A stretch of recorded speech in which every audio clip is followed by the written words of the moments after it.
yo estoy aquí un poco como un mensajero, en el sentido de que esta charla que voy a presentar es realmente un trabajo que Paola ha venido haciendo desde hace un tiempo.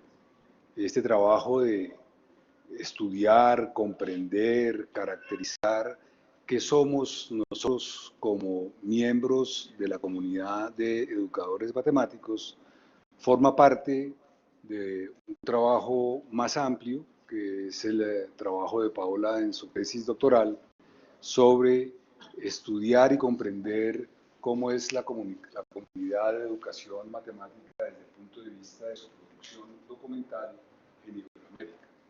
Pero obviamente una de las cosas o uno de los temas principales que más nos interesan es entender cómo somos nosotros. El hecho de que ustedes estén aquí significa que forman parte de esta comunidad. Nuestra identidad como personas se construye esencialmente cuando hacemos la lista de a qué pertenecemos. Unos pertenecemos al género masculino, otros pertenecemos al género femenino, unos pertenecemos, ustedes pertenecen a un cierto rango de edad, yo pertenezco a otro rango de edad, y así sucesivamente. Pero una de las cuestiones que realmente nos caracteriza es poder decir a qué pertenecemos. Y pertenecer a la comunidad de educación matemática colombiana es uno de nuestros atributos. Y como estoy seguro, para todos ustedes, por razón de nuestro trabajo profesional, el hecho de pertenecer a esa comunidad es uno de los atributos que más nos caracteriza como personas y como profesionales. Entonces, resulta importante estudiar qué es esa comunidad y cómo es esa comunidad a la que pertenecemos. Como decía Paola, el interés que ha surgido por hacer este trabajo viene de datos, hechos, fenómenos que nosotros en una empresa docente hemos ido percibiendo en el tiempo en los últimos años y que nos hizo primero cambiar el esquema que teníamos de este foro, en el que en sus primeras versiones el foro era esencialmente una presentación de conferencias de investigación, a transformarlo a un foro completamente abierto en el que tanto investigadores, profesores universitarios como innovadores pudieran presentar sus trabajos. ¿Por qué? Porque comenzamos a percibir que había algo que estaba pasando por ahí en la superficie de ese mar, que consistía en que los profesores estaban no solamente haciendo su trabajo en el aula, sino que estaban comenzando a pensar nuevas cosas para ese trabajo en el aula.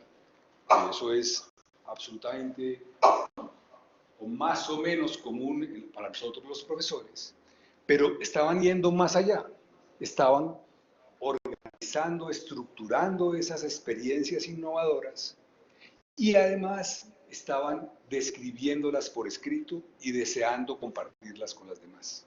Eso es lo que nosotros llamamos la innovación curricular. Gracias, Carlos. Yo sí decía, porque ¿de dónde venía el sonido?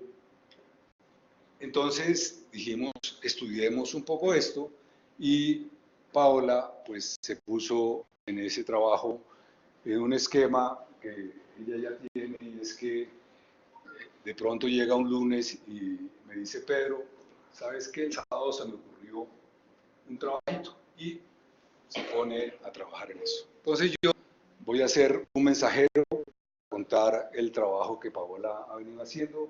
Es un trabajo de investigación en donde primero voy a presentar cuáles son las ideas claves que sustentan el trabajo, presentar qué es lo que se busca con el trabajo, después mostrarles un poco cómo es el esquema metodológico que que venimos utilizando para analizar la documentación en educación matemática, los resultados que se han obtenido y algunas reflexiones finales. Entonces, en el marco conceptual hay tres ideas claves: la idea de comunidad y disciplina, la idea del análisis documental y la idea de taxonomía. Y esas ideas se relacionan entre sí. Desde el punto de vista de la comunidad y de una disciplina, la comunidad colombiana y la disciplina de la educación matemática que existe en todo el mundo, nos interesa estudiar, entonces Paola se ha ido basando todas este marco conceptual en diferentes autores y trabajos, desde el punto de vista de la comunidad, desde el punto de vista de la cienciometría y la biometría, y desde el punto de vista de la taxonomía que permite estudiar esta documentación.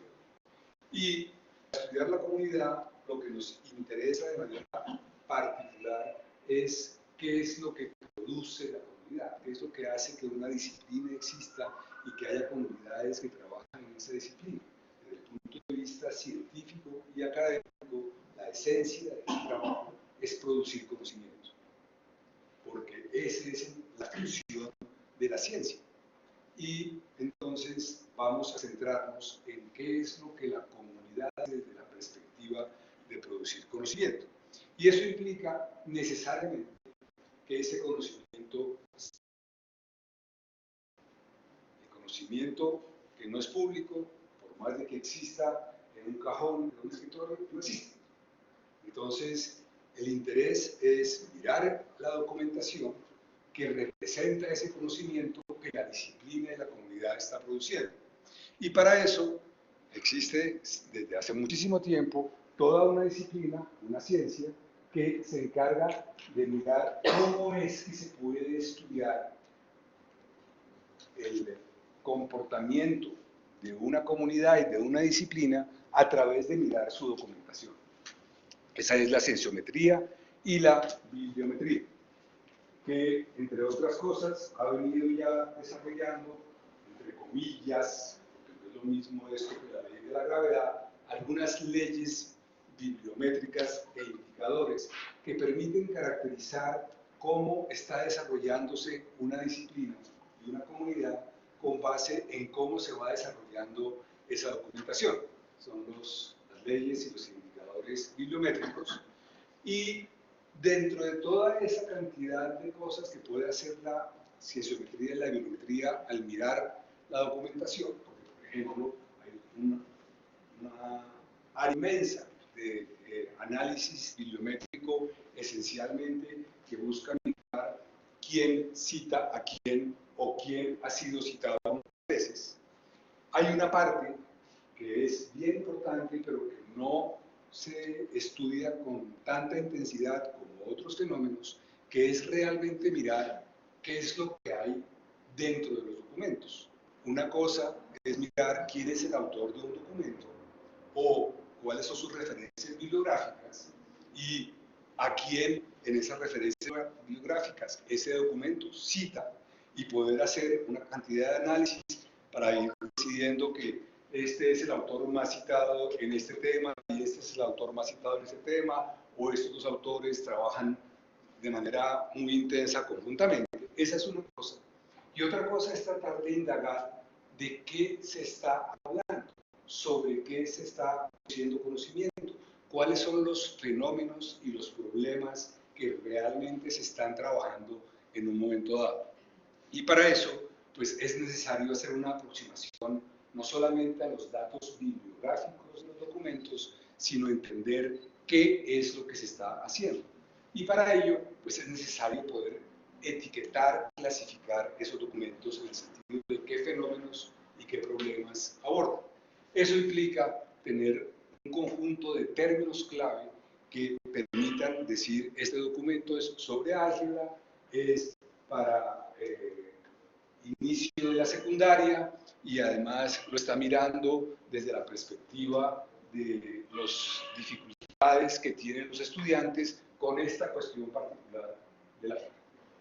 Y esa taxonomía, la llamamos taxonomía, ese conjunto de términos claves organizado, es lo que nos permite entonces caracterizar esos documentos para poder establecer en el tiempo cómo es que una comunidad se está interesando por unos problemas o unos fenómenos particulares, lo que Paola llama las tendencias temáticas. Y al poder caracterizar esas tendencias temáticas, pues estamos entonces caracterizando esa documentación y por lo siguiente estamos caracterizando la comunidad. Este es el marco conceptual general que Paola usa en sus trabajos y que permite entonces llegar a presentar algunos resultados sobre diferentes comunidades. ¿Cuáles entonces son los objetivos de este trabajo? Esencialmente es caracterizarnos, la comunidad colombiana de educación matemática, a partir de la documentación que esta comunidad produce de acceso abierto. Aquí hay una distinción que es importante. Hay documentación a la que todos podemos acceder sin ninguna restricción, y hay documentación que es restringida esencialmente porque se publica en revistas, usualmente, la mayoría, si no todas, de investigación, a las que uno no puede acceder entrando sencillamente con Pablo Pérez, con el navegador, y que uno pueda descargar la documentación. ¿Por qué? Porque hay revistas de un cierto nivel que viven de que, sobre todo las grandes universidades, les paguen un dinero muy importante para que los miembros de esas universidades puedan tener acceso a esa documentación. El estudio que aquí estamos haciendo es un estudio de la documentación de acceso abierto. En el caso de la comunidad colombiana, con seguridad, hay una cierta cantidad de investigadores de primer nivel que tienen una parte de su producción bibliográfica en revistas que no son de acceso abierto, pero esas no las estamos considerando aquí. Y este objeto lo abordamos con tres cuestiones particulares.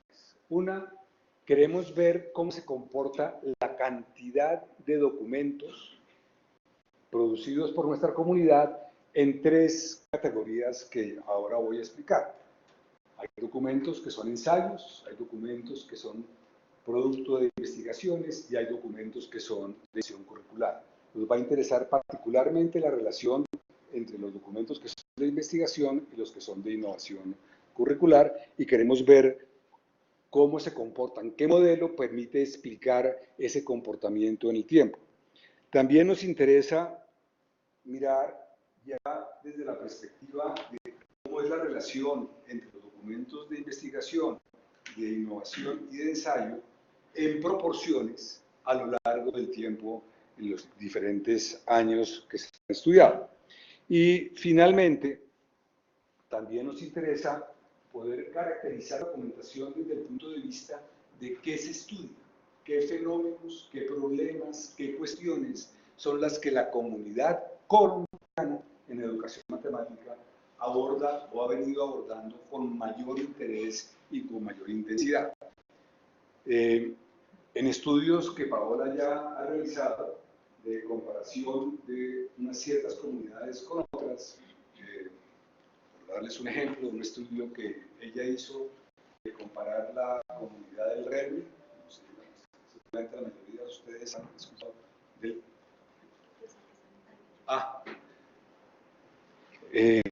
seguramente ustedes han escuchado la Asociación Latinoamericana de Matemática Educativa, que tiene un congreso muy importante, muy concurrido. Ella estudió qué se hacía en investigación en el RERME y comparó eso con qué se hacía en investigación en la CIM, que es el Simposio de Educación Matemática Español. Bueno, el dato clave aquí que quiero comentarles es que no todos los que trabajamos en educación matemática hacemos lo mismo en diferentes lugares del mundo. Es decir, ella encontró que en el RELME los intereses los fenómenos y los problemas que se estudiaban no eran los mismos que los fenómenos y problemas que se estudiaban en España. Y por consiguiente, cada comunidad adquiere una identidad por razón de sus intereses. Y lo que queremos aquí es ver cómo somos nosotros. ¿Hasta ahora va algo de suspenso? Bueno, entonces miremos cómo se hace esto. Antes de mirar qué se encuentra, miremos cómo es que se estudia eso y cómo fue que se estudió en este caso. Es decir, qué tipo de estudio es, qué fuentes de información se usaron, cómo la muestra que se utilizó y qué variables se tuvieron en cuenta. Pues claramente este es un estudio documental, es decir, los objetos que se estudian son documentos. Aquí no hay personas que se les mire qué temperatura tienen o qué dificultades tienen con la adición de fracciones, nada de eso, sino que el objeto de estudio son documentos. Por ahora es un estudio puramente descriptivo, es decir, lo que queremos es ver cómo somos.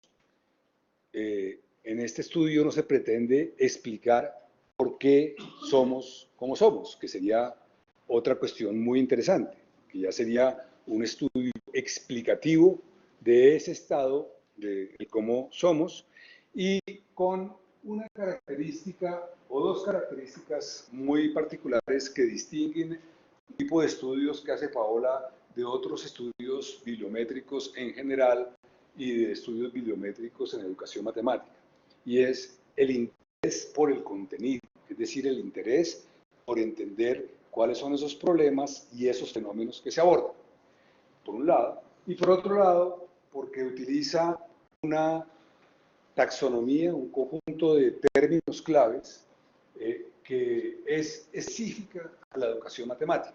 Hay una gran cantidad de taxonomías genéricas, por ejemplo, en educación, hay una taxonomía genérica, hay una taxonomía de UNESCO y muchas taxonomías, pero son genéricas a la educación.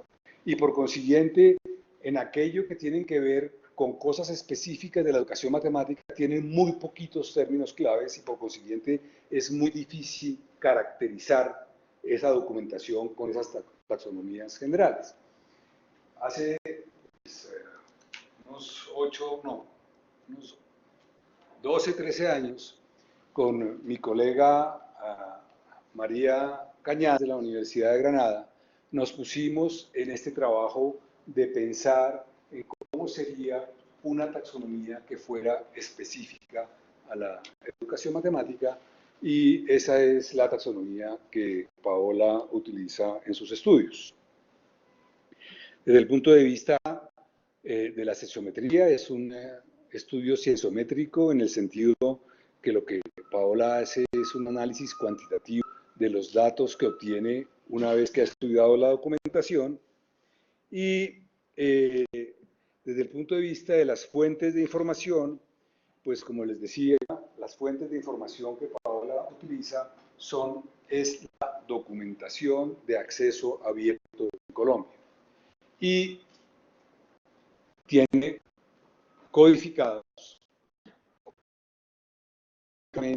la totalidad de la documentación de acceso abierto colombiana en educación matemática.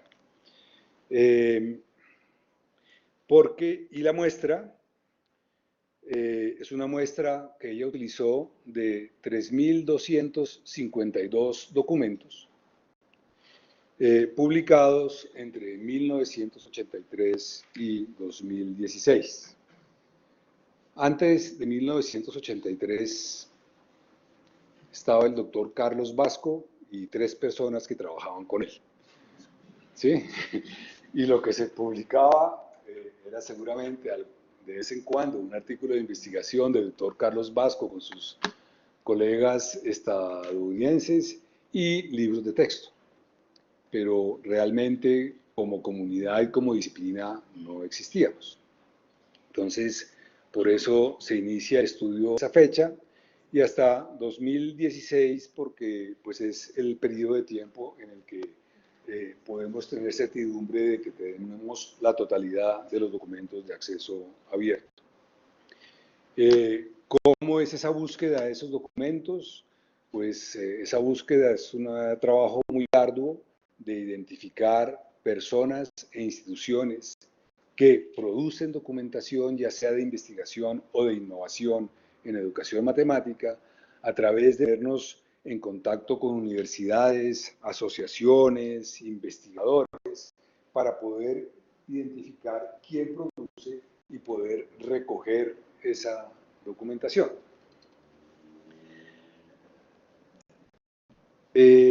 ¿Cómo se caracterizan estos 3.252 documentos? La mayoría son documentos que se encuentran en actas de congresos. Hay 41% de los documentos de esta muestra son actas de congresos. Es donde más producimos. Es el primer paso para publicar. Y ustedes, aquí los conferencistas de este foro que están aquí, pues van a aumentar este dato para el 2019.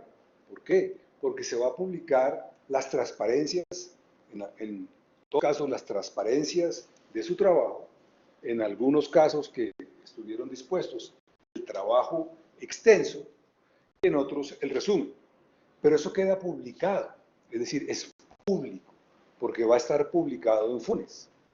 Y por consiguiente, cuando, muy seguramente no Paola, pero espero que un estudiante de doctorado de Paola siga este trabajo y haga un análisis que incluya 2019, sus trabajos van a estar en estas cuentas.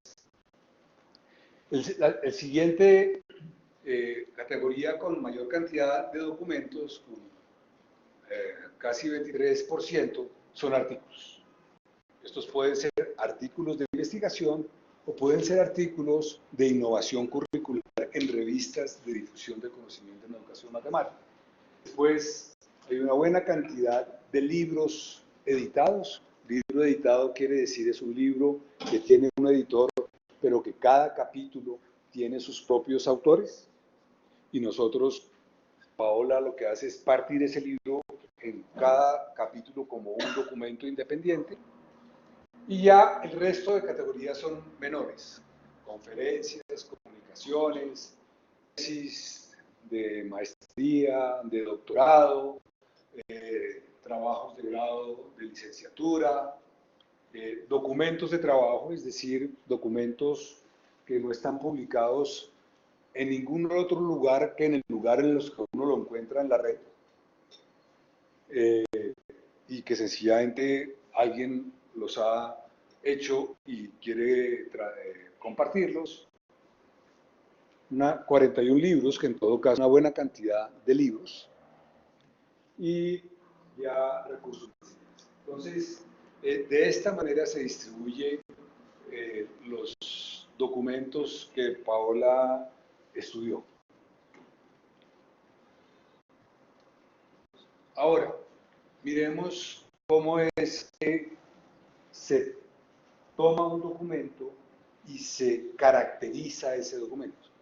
¿Cuáles son las variables que permiten ir etiquetando un documento en sus características? La primera es qué tipo de documento es. Puede ser un documento de investigación, es decir, un documento en que se indaga de manera sistemática sobre una cuestión particular, un fenómeno o problema particular. Puede ser una innovación curricular, es decir, un documento donde se presenta una propuesta de diseño curricular que usualmente se ha fundamentado, se ha implementado, con motivo de esa implementación se ha estudiado sus características, o puede ser un ensayo, que es una categoría bastante más amplia, en la que sencillamente alguien toma un tema y da sus opiniones o su posición al respecto. Otras variables que se utilizan para caracterizar un tema es el nivel educativo, mientras que la variable tipo de documento. Un documento puede ser solamente una de esas cosas, puede ser investigación, puede ser innovación, o puede ser ensayo, pero un documento no puede ser las tres cosas a la vez o dos veces a la vez. Pero un documento sí puede tratar cuestiones que abordan más de un nivel educativo. De hecho, una buena cantidad de documentos del estudio son documentos que se refieren a cuestiones que se pueden abordar en cualquier nivel educativo. Por eso aquí hay una categoría que es todos los niveles educativos. Otra categoría que hay documentos que de pronto tienen un nivel educativo que no entra aquí, son muy poquitas, pero y además hay documentos que hablan de manera tan general que no se sabe a qué nivel educativo pueden abordar. Pero entonces esta es una de las variables que nos interesa mirar. Estas categorías están diseñadas para que no solamente funcionen en Colombia, sino que funcionen en otras partes. Y otra variable es la variable, digamos, como más fuerte, que es las variables que son muy específicas a la educación matemática desde el punto de vista didáctico. Este documento, ¿qué es lo que aborda desde el punto de vista didáctico? Y aquí nos encontramos con una parte de esta taxonomía que les estaba comentando, que construimos con la profesora María Cañadas, con un enfoque muy curricular. Por eso nos encontramos en este costado una aproximación bastante curricular a lo que son los problemas de la educación matemática. Cada una de estas categorías en esa taxonomía tiene subcategorías y subcategorías y así sucesivamente. Aquí están sencillamente las categorías principales: sistema educativo, el centro educativo, el aula, las cuestiones que tienen que ver con el alumno, con el profesor, con el aprendizaje, la enseñanza y la evaluación. Pero esto nos dimos cuenta cuando estuvimos comenzando ese trabajo con la profesora Cañadas, que esto no era suficiente y hay otras categorías como gestión curricular, análisis de contenido, resolución de problema, la relación de la educación matemática con otras disciplinas, metodología de investigación y otras nociones didácticas, porque en todo caso se quedan pues cosas por fuera. También hay obviamente una clasificación desde el punto de vista de qué tema matemático aborda el documento. Estamos hablando de educación matemática, los documentos en general se preocupan por algún tema de las matemáticas. Y aquí con María Cañadas utilizamos esencialmente la taxonomía de dos estudios, del TIMSS, el Estudio Internacional de Matemáticas y Ciencias, que tiene mucha fuerza en los países anglosajones, y un estudio sobre formación de profesores en matemáticas que se llamó el TEDS-M, que también hacía una categorización y organización de los contenidos matemáticos. De nuevo, estas son grandes categorías y cada una de estas tiene sus subcategorías y subcategorías, y cada documento se etiqueta específicamente con lo más concreto que se pueda hacer. Entonces, si aquí en álgebra una subcategoría son funciones y dentro de las funciones una subcategoría es funciones polinómicas y tengo un documento que está abordando la función lineal, ese documento queda etiquetado con funciones polinómicas y por consiguiente también queda etiquetado con funciones y con álgebra. Esto para que entendamos los resultados generales que se van a presentar. Bueno, entonces estas son las variables que se utilizan para coger un documento y ponerle etiquetas. Ahora miremos cómo es que se hace ese proceso de codificación. Y aquí hay una persona, Marcela, que es especialista en eso, que yo no sé cuántos cientos o miles de documentos ha codificado ya. Yo creo que codifica en medio por ahí como unos 30 al día, entre 20 tal vez. ¿Okay? Bueno. Entonces, como el interés no es decir, coger el título, etiquetar el título, coger los autores y etiquetar los autores, o la editorial o la revista, y ya está, sino meternos dentro del documento para saber de qué habla. Entonces es una aproximación al contenido que implica realmente entender qué fenómenos y problemas trata cada documento, y eso implica que Marcela se lee, no ha sido solamente Marcela, En este momento es Marcela, pero Marcela ha tenido personas que han estado trabajando con ella en esto, pero se lee cada documento. Y se lee no solamente en el sentido de leer el título, el resumen y las palabras, sino el documento mismo. Porque el interés que tenemos es, al leer todo esto, ver cuáles de estas variables, de estos términos clave que acabo de presentar, se le asignan a cada documento. En el sentido de qué nivel educativo tiene, qué nociones didácticas aborda, cuál es el contenido matemático y qué tipo de documento es desde el punto de vista de enfoque. Entonces, este es el proceso que se hace. Y para ejemplificar un poco por qué esto es tan importante y por qué es tan potente el trabajo que hace Marcela y han hecho otras personas que han codificado y el trabajo que hace Paola en relación con otros trabajos bibliométricos y cienciométricos, porque es que creo que hay en educación matemática, hasta donde sabemos, somos los únicos, pero creo que en otras disciplinas pocos loquitos que se pongan en este problema. ¿Sí me explico?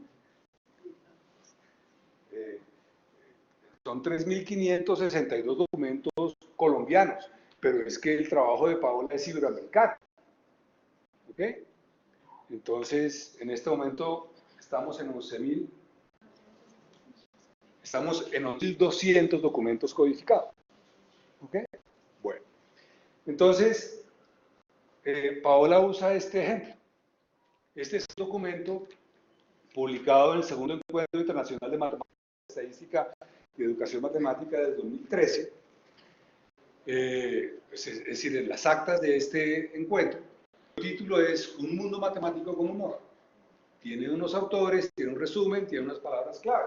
Y uno podría decir, ah, no, pues, con este título, bueno, me miro el resumen, miro las palabras claves y ya sé de qué se trata este documento, y fuera.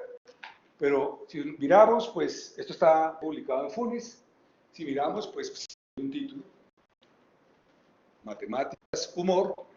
En el resumen se alcanzan a encontrar algunas ideas como una alternativa diferente, se habla de los docentes de matemáticas y se habla de pautas para que el profesor inove e investigue en el aula de clase, y hay unos términos claves como educación matemática, humor, profesor, viñetas matemáticas, chistes matemáticos. Entonces uno diría, pues busquemos en esa taxonomía y etiquetémoslo como con estos datos. Pero cuando uno se va a leer el documento, lo que se encuentra es que ese documento habla de gestión de habla y de las relaciones personales entre profesores y estudiantes de la categoría habla. Habla sobre metodología de enseñanza y hace reflexiones sobre la enseñanza en la categoría planificación del profesor de la categoría enseñanza. Habla sobre motivación, que es un elemento de los aspectivos del aprendizaje, y habla sobre formación de profesores. Por consiguiente, esta forma de etiquetar el documento no habría sido posible mirándolo por encima. Y por eso Marcela tiene que verse. En este proceso de codificación, Marcela y otras personas codifican. Hay una persona con maestría en educación matemática que verifica esa codificación, y hay otra persona con doctorado en educación matemática que al azar toma documentos y también verifica para asegurarnos de la calidad de ese proceso de comunicación. Bueno, ¿cómo va el suspenso? Porque a ver, ahora sí sabemos cómo somos. Entonces, somos así y hemos sido así. Primero, resultados globales. Es decir, ¿cómo es que se ha comportado la cantidad de documentos que se han publicado en educación matemática en 1980? Y este es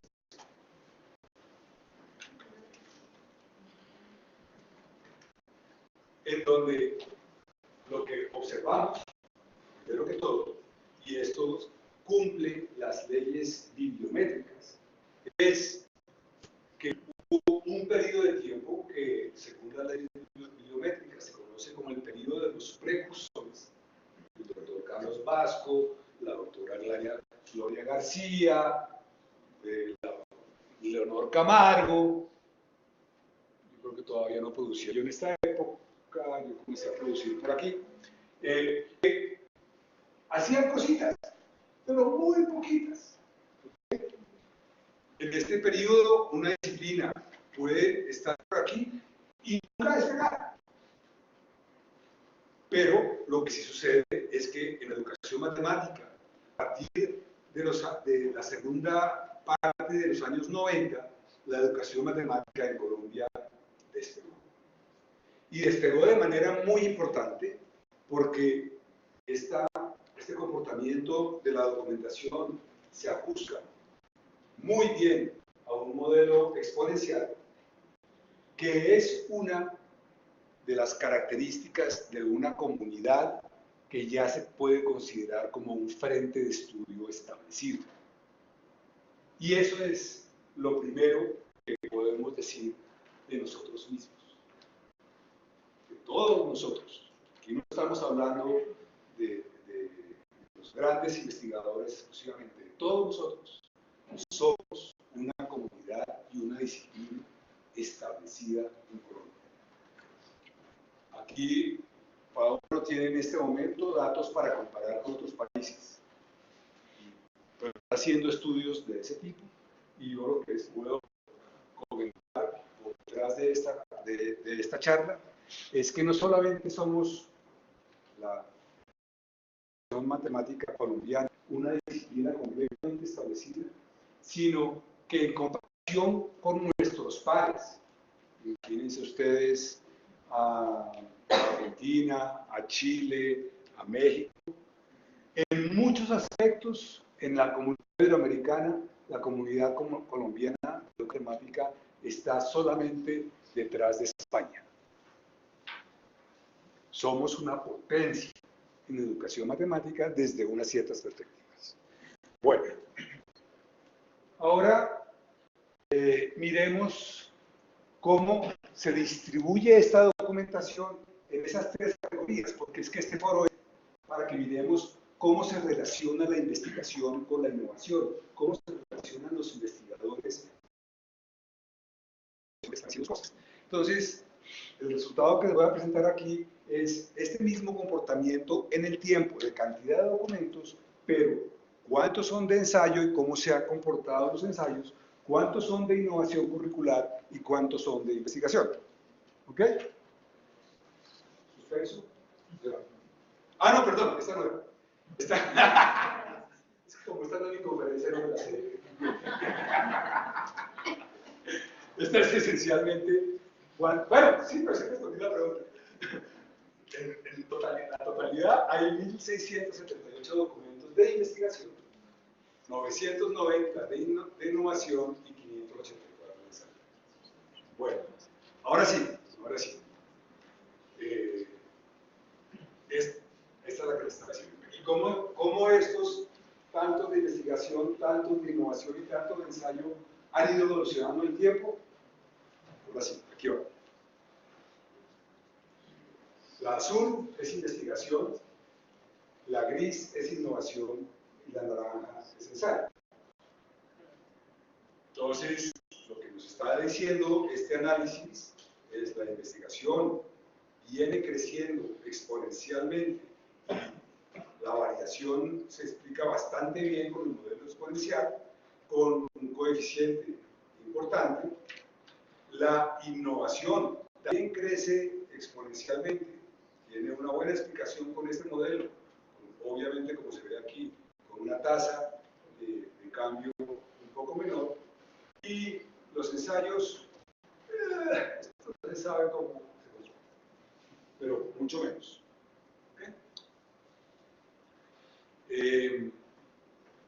Pero lo que sí es importante es mirar que tanto investigación como innovación realmente están teniendo un comportamiento exponencial. Eso es impresionante. ¿Qué quiere decir eso? Que tú, profesora, voy a suponer que eres conferencista, tú, profesora, que eres conferencista aquí, por el hecho de venir a dar una conferencia aquí y de tener un trabajo publicado en FUNES, pones a pensar a tus colegas. ¿Y por qué ella sí y yo no? ¿Qué es lo que está haciendo ella? Y hay cada persona que publica, esta es la explicación de por qué es exponencial. Cada persona que publica para el año siguiente jala a otras personas. Es la única manera de que podamos tener un crecimiento exponencial por definición de la función exponencial, ¿de acuerdo?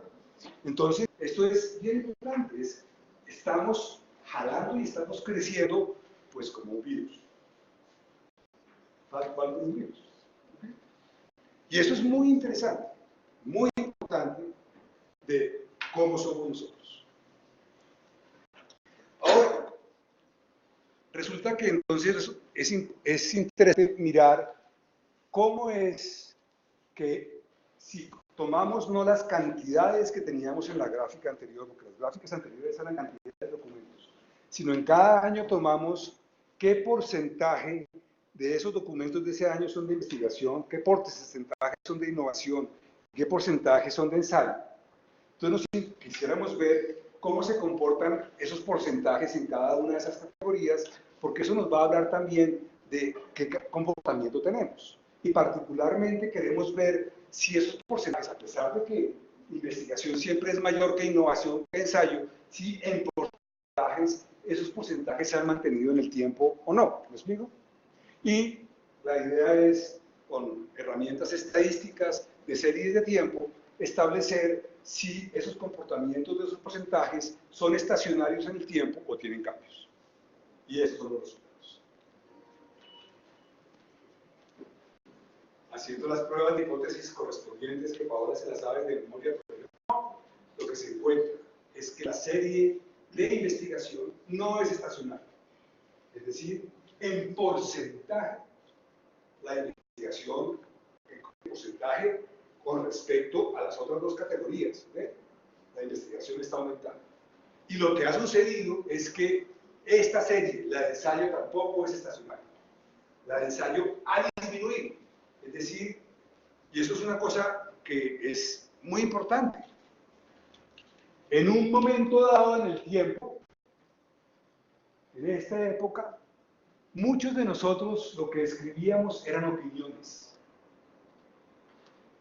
Puras opiniones, sin fundamento. Pero la comunidad se ha ido consolidando y entonces ahora lo que hacemos es decir cosas que tienen un fundamento. Y por otro lado, los ensayos se mantienen en proporción. Esto aquí está diciendo la comunidad pasó la innovación se mantiene en proporción. Lo que está diciendo es, pasamos de tener ideas y de tener opiniones y de decir cosas como tipo editorial a decir cosas con mucho más fundamento. Ahora, y finalmente, ¿y qué nos interesa a nosotros? ¿En qué trabajamos? ¿Cuáles son los fenómenos y problemas que más nos interesan y nos caracterizan? Este es el comportamiento en el tiempo de la cantidad de totales en los diferentes niveles educativos. Estos son todos los documentos en este periodo y dónde se ubican. Y lo que vemos es que trabajamos principalmente en pregrado, educación media, secundaria y primaria, con esta importancia relativa. Y el gran olvidado, que estoy seguro que va a dejar de serlo en algún momento, es preescolar. Estas son las cantidades totales, ¿ok? Pero sucede que estos intereses que se mantienen en el tiempo con unas excepciones. Esos intereses no han cambiado en el tiempo, excepto en secundaria y en todos los niveles educativos donde sí hay variaciones en el tiempo en este periodo estudiado. Pero siempre se ha mantenido ese interés por el pregrado, por la educación media y por la primaria. Entonces, este es una primera interés que tenemos nosotros desde el punto de vista del nivel educativo. ¿Qué cuestiones didácticas nos interesan? Pues, esencialmente, trabajamos enfocamos en aprendizaje, aula y enseñanza. Pero, por ejemplo, tenemos muy poco interés por entrar en detalle en las cuestiones de los alumnos, en la noción de currículo, muy poco interés en el sistema educativo. Yo no sé esto por qué sea, sencillamente aceptamos a rajatabla los estándares o los derechos básicos de aprendizaje, pero no nos preocupamos por esa discusión sobre lo que pasa en matemáticas en el sistema educativo y la evaluación, como siempre, la hermana olvidada, la oveja negra de la familia. ¿Okay? De estos, la mayoría de estas cuestiones se mantienen en el tiempo y las únicas que varían en el tiempo es la categoría que se refiere a la metodología de educación matemática, la relación de la educación matemática con otras disciplinas y ya no. Estas sí varían en el tiempo. El resto, igualitico desde que comenzamos. Es muy curioso. Eso no pasa nada, pues. Nosotros podemos decir, es que Colombia lo que le interesa es el aula, punto. Pero lo que estamos diciendo es, así somos. Así somos. Desde que yo nací hasta ahora, tengo este lunar aquí. ¡Zah! Y eso no ha cambiado. Así somos. ¿Okay? Y desde el punto de vista contenido, estos son los resultados. En donde lo que vemos es que nos interesa la geometría, el álgebra y los números. Y aquí pues hay una categoría muy grande que es documentos que todos los temas matemáticos. Pero nos interesa la geometría, el álgebra y los números. Eso también es una característica muy nuestra. Y lo Camargo le diría, y tú tienes una parte de esta culpa. ¿Por qué? Porque Colombia en geometría es una potencia. Y es una potencia porque ha habido gente que desde hace mucho tiempo se ha preocupado por ese tema, ha hecho un encuentro anual y entonces se produce muchísima geometría. Mientras que se produce, por ejemplo, y de estas, pues, y esto se mantiene muy crítico por esta categoría que varía, que es documentos que tratan cualquier tema o todos los temas, y varía. Entonces, así somos. Esos somos nosotros. ¿Qué significa esto?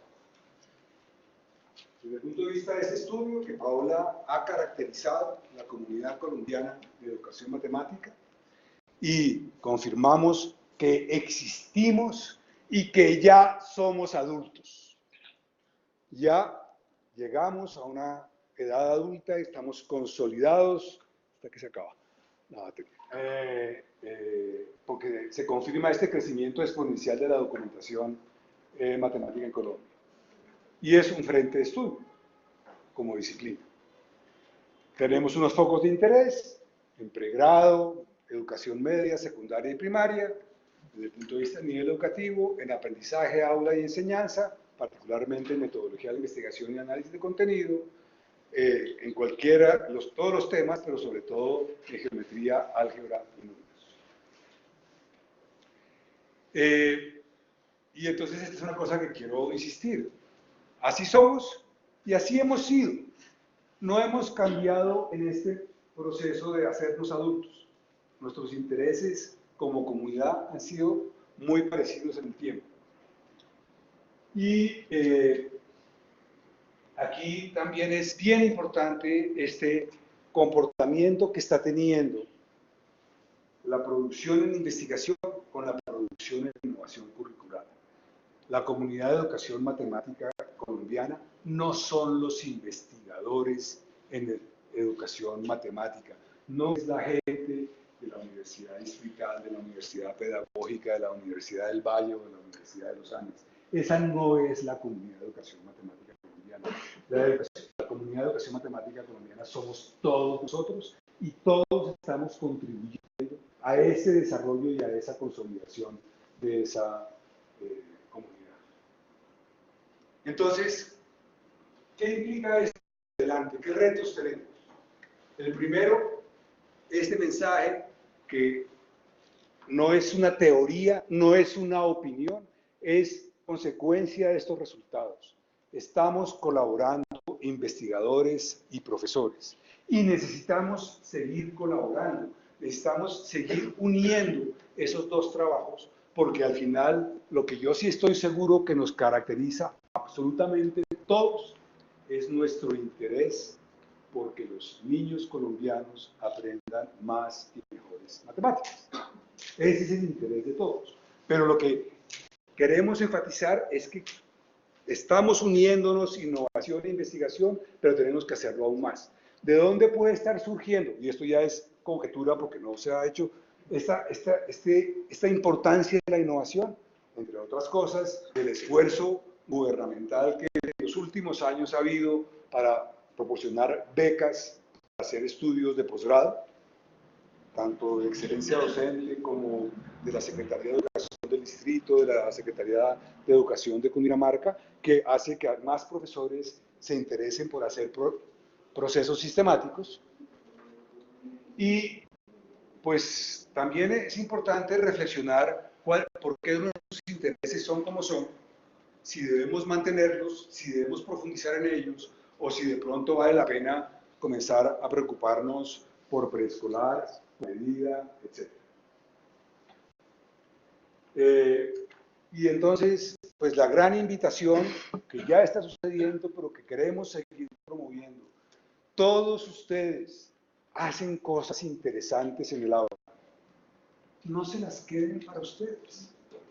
No se las queden para ustedes. Traten de pensarlas, de organizarlas, de contarlas y de difundirlas. El repositorio Funes está para eso. En el repositorio Funes no hay que ser investigador, no hay que saber de series de tiempo. Lo que hay que hacer es presentar algo que sea completo, coherente y legible, y así lo hacen público.